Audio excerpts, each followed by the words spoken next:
Kalau orang itu punya penyakit dalam artian mandul, dianya itu tidak akan bisa memuaskan istrinya kalau itu, atau karena dia punya penyakit yang menahun, yang pasti kalau dia menikah akan menjadi beban buat istrinya. Nah, itu di manusia.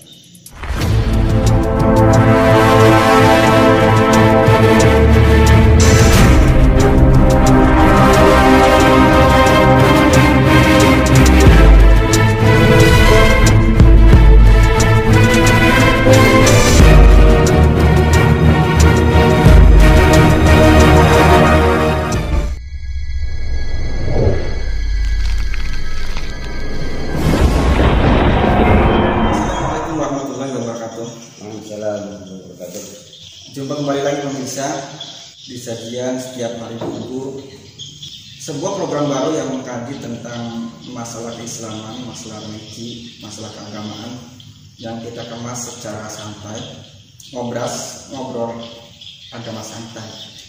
Seperti biasa pemirsa, dalam kajian ini sebuah kolaborasi dengan Studio Pantura.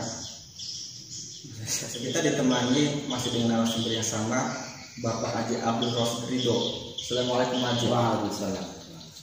Perlu diketahui beliau ini adalah seorang kepala KUA di wilayah dan Kecamatan Gabus Wetan, Kabupaten Indramayu, Jawa Barat. Dan beliau juga terbilang aktivis di Basul Masail atau suatu kajian yang biasa mendiskusikan masalah agama atau masalah fikih. Dan beliau juga aktif menulis sejumlah artikel di salah sebuah blog. Apa nih Pak Haji nama blognya? Belajar memaknai hidup. Belajar memaknai hidup ya. Nanti saya taruhkan linknya. Oh ya pemirsa, sebagaimana saya sampaikan bahwa kajian ini adalah menjawab atau menganalisis sebuah masalah yang masuk maupun hasil musyawarah tentang fenomena yang kerap terjadi. Oke pemirsa, langsung saja bacakan deskripsinya ya. Sebut saja namanya Emon. Ia adalah laki-laki parubaya yang dikenal bujang lapuk, yang tinggal di salah sebuah kampung di Indramayu. Di usianya yang menginjak 60 tahunan, belum juga menikah, dan pihak keluarga pun sudah capek mengurusnya sejak si Emon itu masih muda. Usul punya usul, ternyata si Emon itu seringkali dikecewakan oleh para wanita pujaan hatinya. Ya. Namun ada juga sumber yang menyebutkan bahwa konon semasa mudanya si Emon yang memang berasal dari keluarga yang katakan punya atau miskin itu cenderung pilih-pilih dan bisa dibilang punya selera tinggi terhadap kriteria wanita yang dicintainya. Ia hanya mau menikah dengan wanita atau gadis-gadis yang cantik yang menjadi banyak wajib. Tentu saja para wanita banyak yang menolak cintanya, baik dengan cara halus ataupun dengan sikapnya yang bisa dibilang kasar ya, yang menganggap bahwa si Emon itu nggak macam lagi. Ya, itu urusan mereka ya pemirsa. Nah, jadi pertanyaannya berkaitan juga dengan fenomena yang mungkin kalian lihat. Ya, bolehkah seseorang tidak nikah sampai akhir hayatnya? Itu yang boleh. Lalu jika seandainya si pelaku tidak nikah itu disebabkan masalah ekonomi atau masalah ibadah yang kuliah dan menggebu. Nah, lalu bagaimana dari kacamata agama itu sendiri dengan alasan itu? Nah, terima kasih pertanyaannya. Ini kan kaitannya berarti dengan orang yang memilih untuk tidak menikah dalam bahasa fikih al-batalah. Al-batalah orang yang memutuskan untuk tidak menikah, mengatakan menikah sunnati mengaruhi sunnati perasaan. Itu memang secara umum bahwa menikah itu memang sunnah dalam artian praktek yang memang dilaksanakan oleh Kanjeng Nabi dan dianjurkan beliau untuk Namun dalam kenyataannya di masyarakat tidak semua orang itu perjalanan cintanya berjalan manusia. Ada orang yang itu seperti si Emon itu, sehingga akhirnya kemudian mereka itu memutuskan untuk tidak menikah.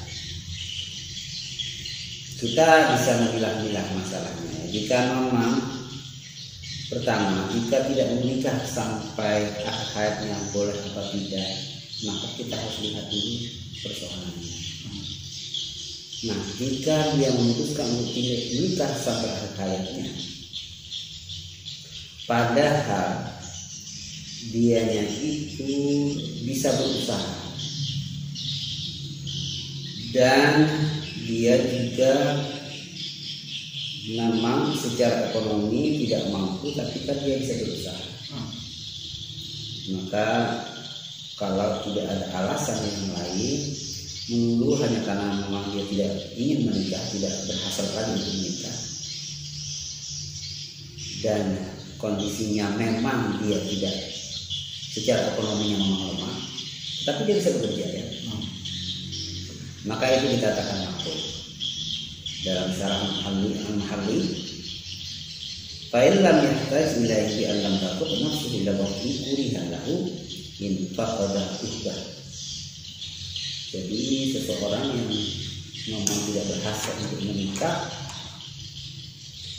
dan dianya memang orang yang tidak punya secara ekonomi, tidak ada alasan yang lain, kemudian kondisinya juga tidak punya penyakit, karena dia ada bertambah, baik dia punya penyakit atau tidak punya penyakit. Kalau hanya persoalan bahwa dia secara ekonominya lemah, maka itu dimaklumkan. Intinya tidak boleh hanya karena persoalan ekonomi orang itu tidak mau menikah. Kalau ini masalah wanita cantik mau menikah tapi dengan pilihannya yang kebanyakan itu wanita-wanita cantik, dan dia pernah dilukai oleh beberapa wanita sehingga dia semacam trauma panjang itu. Akhirnya dia memutuskan ya mengulur-ulur sampai nggak nikah gitu.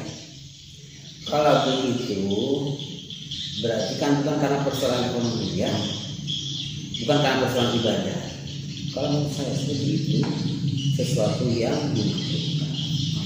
Dalam hal ini berdasarkan dalam hal ini yang diperbolehkan itu jika dia memutuskan untuk menikah itu karena memang dia ada tujuan untuk beribadah, berkonsentrasi untuk beribadah, dan dia sebenarnya bukan karena dia tidak mampu, dia sebenarnya mampu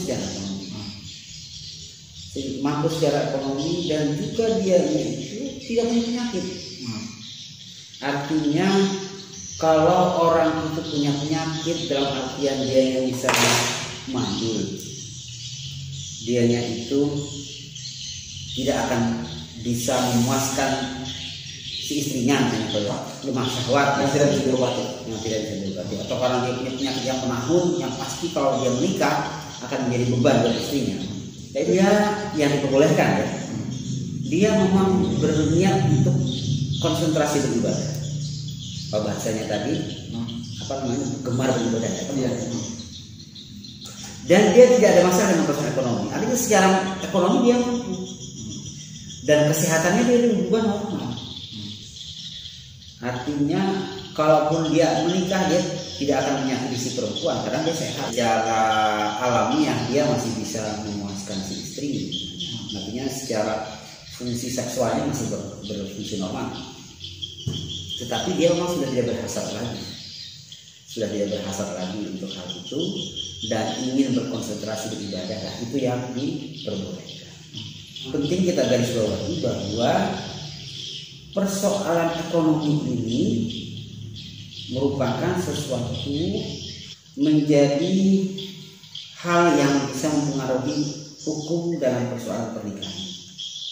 Ya, misalnya di sini fa'in wajada al-uhbah wa bihi illatun kaharamin atau maradin daimin atau ta'minin kuriha. Dia misalnya secara ekonomi mampu, tetapi dia punya penyakit Misalnya karena memang penyakit sudah tua renta, punya penyakit yang akut yang terus menerus susah disembuhkan, atau karena memandul, meskipun dia secara ekonomi bisa menghidupi, memenuhi kebutuhan ekonomi si istrinya nanti, tetapi secara biologis dia tidak akan bisa memenuhi kebutuhan si istri, dimakruhkan atau kondisinya seperti itu. Karena kalau dia menikah pasti akan menyiksa si perempuan, karena dia tidak bisa memuaskan si perempuan. Jadi dua faktor ini yang harus kita perhatikan untuk menentukan hukum pernikahan bagi seseorang. Bukan alasan-alasan yang lain. Persoalan trauma masa lalu tidak bisa dijadikan alasan untuk menetapkan hukum pernikahan bagi seseorang. Yang dijadikan patokan itu hanya persoalan sakit apa tidaknya dan persoalan ekonomi. Kalau kita korek sejarah, itu kan ada juga tokoh-tokoh agama atau kata kelas sufi yang juga tidak menikah. Kita ambil saja tokoh fikih yang terkenal itu ya, yaitu Imam Nawawi. Dia dulu kan tidak nikah ya, karena sebegitu ketun ibadah, dan memang dia menghasilkan banyak karya. Oke, itu pengecualian ya. Itu memang dibolehkan, kita juga diperbolehkan. Jika memang dia punya tujuan ibadah dan dia tidak ada persoalan dengan masalah ekonomi, masalah kesehatannya, tetapi dia dulu hanya karena memang dia ingin konsentrasi di ibadah, dia ingin konsentrasi untuk memajukan ilmu seperti Nawawi, itu diperbolehkan. Ada juga yang katanya nggak mau nikah itu karena takut rasa cinta kita kepada makhluk itu menandingi cinta kita kepada Allah. Misalnya kita contohkan yang terkenal itu ya tokoh sufi Robi Hadawiyah. Itu boleh, bagus sekali. Bagus banget. Walaupun bukan teladan juga ya. Iya, ya, itu secara kehidupan nyata itu kan. Iya, meskipun itu bukan menjadi sebuah apa namanya, sebuah anjuran yang harus diikuti oleh semua orang ya kan. Secara diametral kan bertentangan dengan sunnah Nabi. Yang harus kita waspadai adalah jangan sampai orang itu berlindung dari alasan-alasan yang lain dengan mengatakan saya ingin beribadah, padahal karena dia sebenarnya tidak mau repot cari nafkah, padahal dia sebenarnya menyadari bahwa dia itu memang punya penyakit. Kalau orang itu memang pure ikhlas untuk beribadah, bukan karena alasan yang lain, itu boleh. Ya seperti Rabi Agabiyah, seperti Imam Nawawi, boleh. Oke, tadi pemirsa itu saja pemaparannya tentang hukum membujang seumur hidup dengan alasan di atas. Kan tadi referensi kitab fikihnya Al-Mahali ya. Dari program Sahifah 318 di 1. Ya, itu ya. Syarah Al-Mahali Al-Minhaj. Ya. Mungkin bagi Pak Ustadz atau ingin mengomentari atau menambahkan juga jawaban dari asilah atau masalah ini, silakan saja di kolom komentar, atau juga mungkin ada pertanyaan susulan yang terkait dengan tema ini. Dan kita cukupkan pada pertemuan kali ini Pak Haji, dan kita akan berjumpa kembali dengan tema-tema lain seputar masalah agama. Nah, karena beliau ini basicnya adalah kepala KUA ya, kita lebih memprioritaskan masalah rumah tangga atau pernikahan. Ya, itu saja pemirsa. Terima kasih atas perhatiannya, atas kunjungannya, dan jangan lupa like, subscribe agar tidak ketinggalan video-video kami berikutnya. Terima kasih semuanya. Terima kasih Pak Haji menyempatkan waktunya. Assalamualaikum warahmatullahi wabarakatuh.